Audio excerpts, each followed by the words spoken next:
Many of you and the brave men and women that you lead as your chief financial officer. And most of y'all know, as the sheriff said, I'm a husband. I got two little boys. Most of y'all have met Theo and Johnny, and also a small business owner. But up for the next legislative session, we're going to be tackling a lot of things that has to deal with the challenges that COVID-19 has thrown at us. And all those challenges that go along with it. I'd be remiss if I don't give a shout out to Tommy Ford. Sheriff, good to see you. How many folks saw that photo that went on social media with the Bay County Sheriff's Office and crew praying in the Capitol? Did y'all see that? So Tommy sends me that photo a few nights ago, and I said, is it okay? It's just good stuff. I said, is it okay if we post it on social media? And anyway, and it caught some legs. Fox 35 and Orlando affiliate stations picked it up. But you know, I think it's important for the public to see that side of things, that the men and women that you lead are human beings too. Their kids go to the same schools that my kids go to, church and everything, and you paint a reality when you show those type of actions with how they take their role in the state of Florida seriously. But as we get geared up for the next legislative session, the challenges that businesses have been faced with COVID-19, certain small businesses using credit cards to cash flow their businesses, they're taking out loan after loan, just trying to stay afloat. 2020 was a gut punch to so many businesses in this state. And then the challenges that you had sometimes where local jurisdictions would sometimes issue conflicting guidance, and then you're sitting there caught in the role of, you know, the level of enforcement that should be taking place. The challenges that 2020 had posed was definitely very broad and dynamic. But as small businesses were struggling to hang on, I know that they at least were happy to be in the state of Florida, where at least they had a fighting chance to see the light at the end of the tunnel. As we're paying attention to the national news, and you see the lockdowns that have taken place in big government states like California or New York, and all I know is, as a small business owner, I was just thank God that we live in the state of Florida. When we looked at the lockdowns that took place and then the riots that ensued afterwards, and I think about the damage it did to the small businesses in Portland and Minneapolis, then on top of that, you think about what it did for the decline of just civility in those communities, and what it did to public safety was heartbreaking. I watched the TV commentators as they would talk about the peaceful protests, and at the same time there's buildings burning down behind them. And I never thought I would ever see that in our United States. You know what public safety is about. You know what it takes to protect your community, but too often public safety is replaced by politics, and that breaks my heart. And you know, the hypocrisy over this past year has just been unacceptable.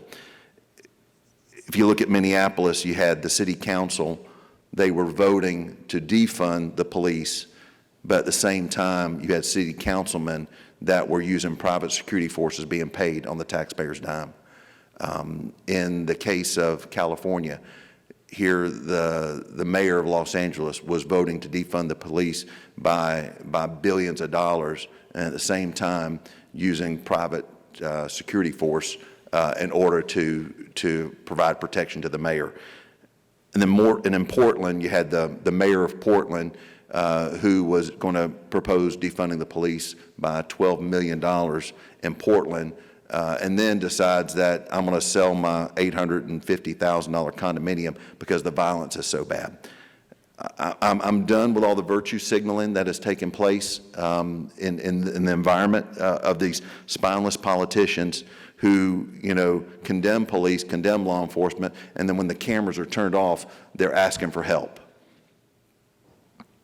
And unfortunately, we've gotten to a point where I need to say this, that public safety should not be political. We should, in my mind, my opinion is we should pass a law that if any city, municipality who has an increase in violent crime rate, that the city it makes it illegal for them to do anything that defunds law enforcement in that type of situation. What makes me angry is in the politics of defunding law enforcement, that it hurts the poorest communities the worst. We already know that the poorest communities already have higher crime rates because there's less economic opportunity. Cutting law enforcement hurts those communities the worst because that's where we definitely have the most diversity in our population. And it just leads me to believe that, elections have consequences, but there's, in certain cases, some elected officials should have no business holding public office. I grew up in a restaurant business, and there's a couple of things that I learned in the restaurant business. When people come out to eat, in some cases, some people shouldn't go out to eat. And you definitely get folks that are not, they're just not the right temperament. And this is why how important it is that we support our law enforcement. Daddy was robbed in 1972. And ever since 1972, we've always had one of Tommy's deputies at the restaurant. And we've got a big place, 700 seats.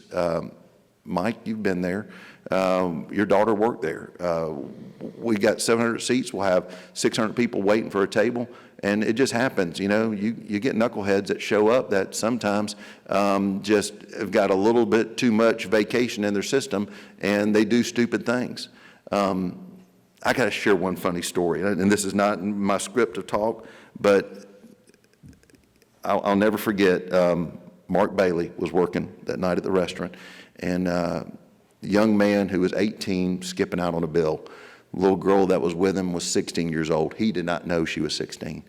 And anyhow, we're a table service restaurant. You order your meal from the waitress brings it out, she brings you a ticket, and you pay the ticket, you leave. They decided they ordered their meal, they eat, and then they were going to skip out on the bill without paying. They were caught. Waitress was keen to watch what was going on, and I remember Mark talking to the young man, and Mark looks at the young man and says, "Son, I don't get it." He says, "You come to one of the biggest restaurants in Bay County." They were from Dothan. They were one of the biggest restaurants in Bay County, good restaurants, and you eat knowing you didn't have the money, and you're going to skip out on the bill. What were you thinking? And the young man, just stone-faced, looked at Mark and says, "Respectfully, sir, this wouldn't have worked at McDonald's." And anyway, it's just, you see so many things in life, and we think we get exposure to it. It's nothing like what y'all get exposure to. It really isn't. And I told folks earlier today, until I had this job, and I care about economic development, man, I love to see people make money. I really do. I knew in my heart that, times were good. I didn't realize how important economic development is and good quality of life and good paying jobs are without that safety net that works 24/7, 365. Honest to God truth, I did not realize how important that was. So that's why, I think it's important that we continue to hold elected officials accountable. And as we continue, we deal with this, we look at some of the challenges that you face with. There's definitely a correlation that exists with a city that has a high crime rate where you have more corruption with those elected officials. And is this some type of a bait and switch or a smoke screen for trying to cover up the corruption in the elected office? I believe it is. Getting back to what's happening in the civil unrest, the mayor of Seattle, who promoted the autonomous zones, who allowed those to fester, is now no longer running for public office. That's a good thing. The people said enough's enough, but the battle's far from over, in my opinion. Now, a couple of commitments I've got for the next legislative session is making sure that we continue to push forward an agenda that supports law enforcement in the state of Florida. Over the last 49 years, it has been shown through FDLE's reports that the crime rate in Florida has dropped 49 years in a row.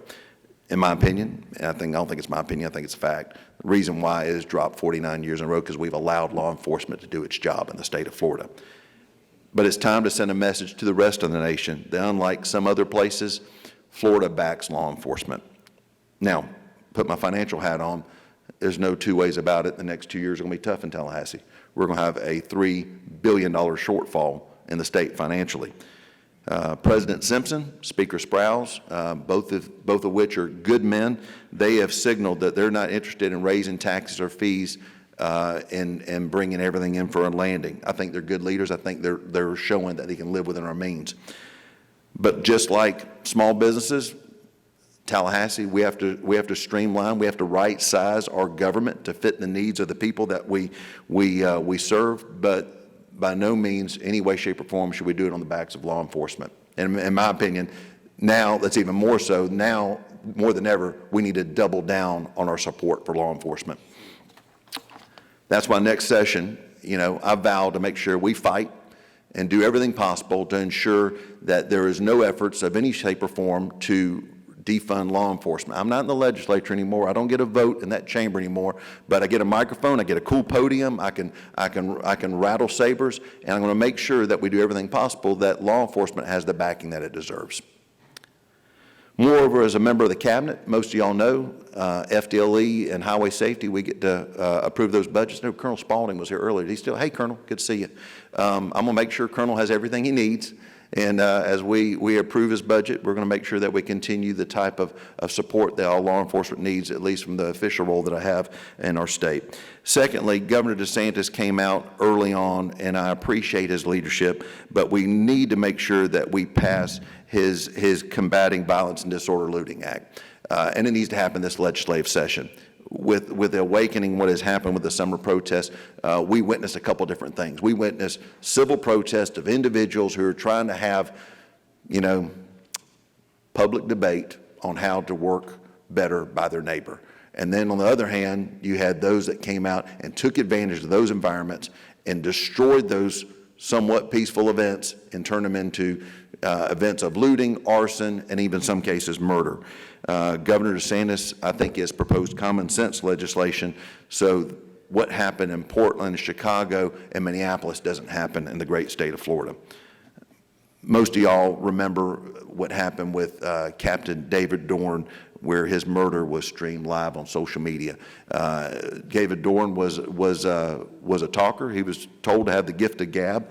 He served law enforcement 44 years. He had 6 siblings, 6 children, 12 siblings, 10 grandchildren. We cannot allow these protests to devolve into murder. Further, the importance of this law is regardless of what the violent protesters' ideology is, violence on any side of any issue is strictly not acceptable. Before law enforcement was empowered to do so, unfortunately, if they were allowed to do their job, David Dorn would still be with us today. I'm still concerned that the anti-police elements that exist will take roots in the political institutions of our state. We've got a legislator out of Central Florida by the name of Anna Escamani. She's a House member, and God love her. Her district elected her. But Anna Escamani came out and is proposing a defunding law enforcement effort that when you fund law enforcement, it threatens communities. Moreover, the last legislative session, Anna Escamani came out when Orange County was looking at increasing their sheriff's budget by $15 million. She came out and she raged against the raising of it. Sheriff, you know what I'm talking about. And that's not, that's targeting all of you. That's targeting every single one of you. And now, not only are you a target by criminals, you're being a target by politicians, and those politicians, they're either going to take your job or take your badge. They're going after, so, we've got to fight back. We've got to continue pushing. Escamani's trying to build a platform. She wants to challenge Ron DeSantis for governor. And that's I think it's crazy. It's ridiculous. And we need to make sure that we do everything possible to ensure that we get good folks like Ron DeSantis back in office and people of Anna Escamani's background back in her hometown. The governor cares about you. He has been fighting with you side by side. He loves the fight of good versus evil. I truly believe that he is one who puts people over politics. He puts public safety over politics. And I know this, as I alluded to earlier, law enforcement makes the world a better place, and that's a fact. It's unfortunately sometimes it takes a little while for us to realize the value that you play. But I'm tired of hearing, and probably more so now than ever, I'm tired of hearing about the people that want to complain about the bad apples in law enforcement. But they don't want to talk about the bad apples in public life, the rapists, the murderers, those that do harm that are in our jails, okay? I'm glad they're in jail. I'm glad you have the ability to do the job that you do. My two little boys, Johnny and Theo, on the campaign, we took them everywhere. Like I said, a lot of y'all have met them, and you know, they look up to law enforcement. You know, when I was a kid, I played cops and robbers. We've gotten into Star Wars a little bit more at the house, so a little bit more in their role as the Jedi and the Sith. But as they grow up, it still boils down to the same things, good versus evil. And the good stories about good triumphing over evil.